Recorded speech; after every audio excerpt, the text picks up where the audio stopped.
the other ways God speaks. God really does speak to us, all of us. But we must understand that the ways God speaks are diverse. They are diverse, different channels, different ways, and none is superior to the other. None is superior to the other. Many times people put themselves at a disadvantage because they expect to hear God through spectacular means. They expect to hear God through very obvious, very eye-catchy channels, and they ignore the non-spectacular means through which God speaks. They ignore the unimpressive means through which God speaks.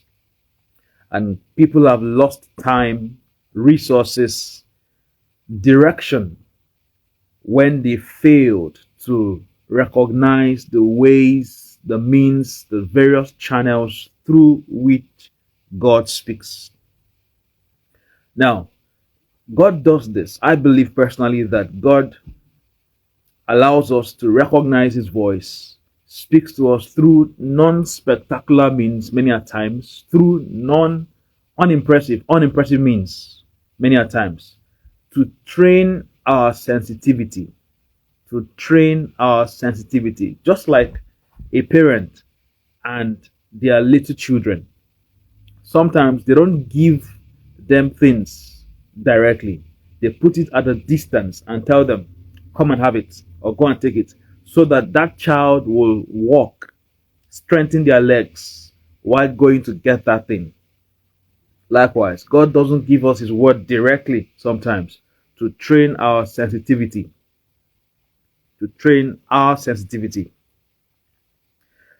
Now, this message is to help us to identify the various ways that God speaks, for us not to lose sight of the communications of God to us often, because God speaks often in basic, simple ways concerning our basic, daily, simple life activities to guide us, to keep us in step and in check, that we may not lose time, that we may not lose sight of the various blessings that He will bring to us through the channels, through the means of obedience and adhering to those speakings, those communications. Now, there are popular means that people know that God speaks. One is the audible voice of God, which doesn't come regularly. From experience, from the Bible, it doesn't come regularly. The audible voice. Secondly is the inner whisper. I call it the audible thoughts.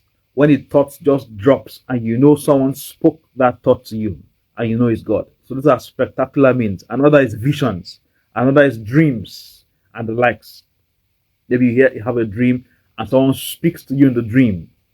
Maybe some man wearing white or an angel comes and speaks to you. Now those are spectacular means and they happen. They are realistic. But there are other means that are not spectacular. They are not very obvious. They are unimpressive. And we will look at them in the short time we have. One is perception. Perception. Not just a natural perception, but a perception inspired. Permit me to use the word instigated by the Holy Spirit. Acts chapter 10, verse 34. After Peter had an encounter at the rooftop when he went to pray, he came down and went with the people who came to meet him to go to the house of Cornelius. And then he said, I perceive that God is not a partial God. Depending on your translation, some say, I perceive that God is not a respecter of persons. So perception, his perception was a communication from God. So there are times you gain insight into a matter. You perceive strongly about something, and it could be God speaking to you. Secondly, inspiration. Job 32 verse 8 says, there's a spirit in man, and the breath or the inspiration of God gives them understanding. Inspiration. You get inspired by time concerning a matter or something you did not know existed at all. Perhaps how to approach a case or how to speak to someone to get their consent or approval. Inspiration. How to run a business differently. How to go about the relationship differently. So, inspiration. And it happens by the Spirit of God.